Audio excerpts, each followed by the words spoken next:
سوال یہ ہے کہ چند دعائیں ایسی ہیں جو مخصوص مقام میں رکھی جاتی ہیں بعد طہر کے، جیسے طب کی اصطلاح میں جسے شیافہ کہا جاتا ہے۔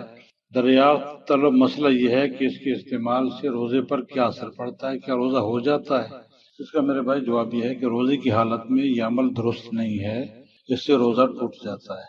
سوال: کیا نہاتے وقت منہ میں پانی جانے کی وجہ سے روزہ ٹوٹ جاتا ہے، خواہ یہ غلطی جان بوجھ کر نہ ہو؟ تو اس کا جواب یہ ہے کہ وضو، غسل یا کلی کرتے وقت غلطی سے پانی حلق سے نیچے چلا جائے تو روزہ ٹوٹ جاتا ہے، مگر اس صورت میں صرف قضا لازم ہے، کفارہ نہیں ہوتا۔ سوال یہ ہے کہ روزے کی حالت میں غرغرہ اور ناک میں پانی چڑھانا ممنوع ہے۔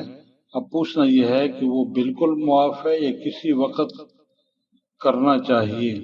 تو اس کا جواب یہ ہے کہ روزے کی حالت میں غرغرہ کرنا، ناک میں زور سے پانی ڈالنا ممنوع ہے، اس سے روزے کے ٹوٹ جانے کا اندیشہ قوی ہے۔ اگر غسل فرض ہو تو کلی کرے، ناک میں پانی بھی ڈالے، مگر روزے کی حالت میں غرغرہ نہ کرے، نہ ناک میں اوپر تک پانی چڑھائے۔